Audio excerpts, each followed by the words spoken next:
नमस्कार मित्रों, स्वागत है आपका the absolute traders YouTube channel पर, जहां पर हम लोग Nifty bank future price action chart analysis करते हैं और चार्ट एनालिसिस को अच्छे से समझकर सीख कर एक आत्मनिर्भर ट्रेडर बनने का प्रयास करते हैं।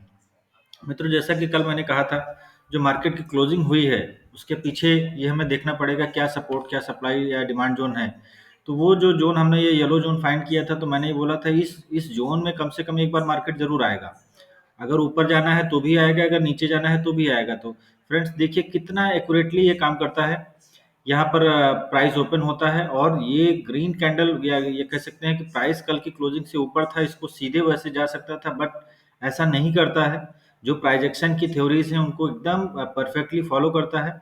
और देखिए पहले इसमें आया और उसके बाद देखिए कैंडल तुरंत रिवर्स हो गई और फिर हमारा रिजेक्शन यहाँ से एकदम ओबियस था, क्योंकि मार्केट में वीकनेस थी। ऐसा नहीं कि मार्केट बहुत स्ट्रांग था, और मार्केट अभी भी वीक है। ये भले ही टोटल एक रिवर्सल सिंबल मिला है, अभी हम इस पे डिस्कस करेंगे आगे। उसके बाद प्राइस देखिए इस सप्लाई जोन तक आता है और इस सप्लाई जोन से फिर से तुरंत रिजेक्शन लेता है। अगर फ्रेंड्स यहाँ पे ट्रेडिंग देखना हो तो आप इसमें कोई तुरंत स्ट्रेटजी तो नहीं बना सकते थे मॉर्निंग में, बट दो तीन कुछ इसमें इंपॉर्टेंट पॉइंट थे। जैसे मैं 5 मिनट ग्राफ में आता हूँ, जैसे कि मैंने बोला था, एक तो नीचे के जोन में आएगा, श्योर आएगा, ठीक है। तो वो आया, उसके बाद देखिए जैसे ही सप्लाई जोन के पास जा गया, देखिए 5 मिनट में देखेंगे तो यहाँ पे एक सेलिंग अपॉर्चुनिटी अच्छी थी। इस कैंडल के बाद ये जो कंफर्मेशन कैंडल बनी थी, इस कैंडल के बाद आप इसमें सेल कर सकते थे और सेल का सीधा टारगेट था नीचे वाला जोन। तो एक ये ट्रेड हो सकती थी यहाँ पे। दूसरा, यहाँ पे इसको अगर ऊपर जाना था तो एक अच्छा खासा यहाँ से कंसोलिडेशन लेना चाहिए था। कंसोलिडेट किया, बट मेरे अनुसार अभी भी ये इनफ कंसोलिडेशन नहीं है। फिर भी इस कंसोलिडेशन को, जो प्राइजेक्शन को हम देखने का कोशिश करते हैं, तो ये देखिए यहाँ से एक प्राइस पैटर्न बन रहा था। हायर हाइस का पैटर्न इसने बनाना स्टार्ट किया। एक ये जो एक तरह से इनगल्फिंग कैंडल यहाँ पे बनाया, तो ये हमारा एक सेटअप यहाँ पे मिल जाता था कि हम इस सेटअप के अनुसार इन रिट्रेसमेंट कैंडल में, चाहे इसमें हो या किसमें, किसी में भी एक में हम एंट्री कर सकते थे, और इसका दोनों का जो बॉटम प्राइस होता वो हमारा स्टॉप लॉस हो जाता। अब देखिए इसके साथ अगर आप एंट्री करते हैं तो बहुत अच्छी अपॉर्चुनिटी आपको मिली थी, और फिर से आपको ऊपर के जोन में ले जाता है। ये ट्रैवल आप तभी कर पाएंगे जब आप ट्रेलिंग स्टॉप लॉस करेंगे। उसके लिए क्या करना है, पिछले जो स्विंग लोज हैं हायर हाइस फॉर्मेट में, जैसे कि आप जब यहाँ पे मान लीजिए एंट्री आपने किया था, जब इस हाई को क्रॉस कर दिया तो आपका ये स्टॉप लॉस हो जाता। इसी तरह जब इस हाई को क्रॉस हो जाता तो आपका ये स्टॉप लॉस हो जाता, इस हाई को जो क्रॉस होता तो ये स्टॉप लॉस हो जाता। इस तरह से करते करते आप यहाँ तक पहुंच सकते थे।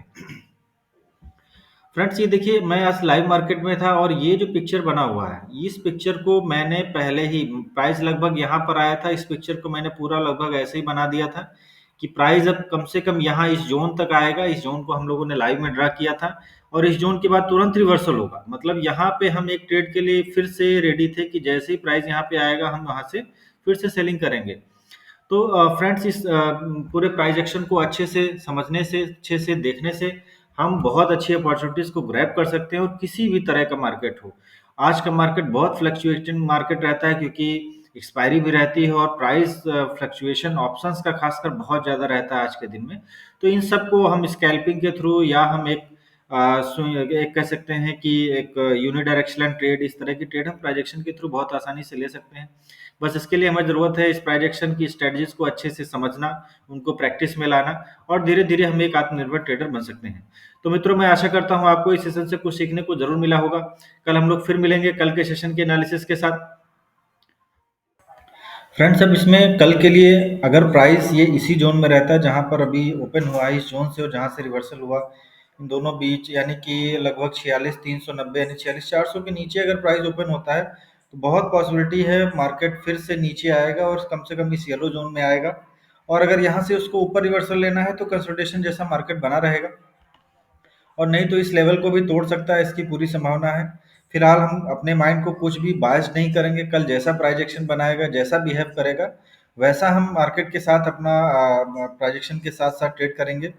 और फ्रेंड्स, मैं आशा करता हूँ इस सेशन को देखकर आपको कुछ सीखने को मिला होगा, आपको अच्छा लगा होगा। अगर आपको यह सेशन अच्छा लगा तो प्लीज़ हमारे चैनल को सब्सक्राइब, लाइक व शेयर करें, जिससे हमें भी मोटिवेशन मिलता रहे, और हम आपके बीच में रोज इसी तरह प्राइजेक्शन चार्ट एनालिसिस के साथ हाजिर होते रहें। आप सभी को बहुत बहुत धन्यवाद, आभार।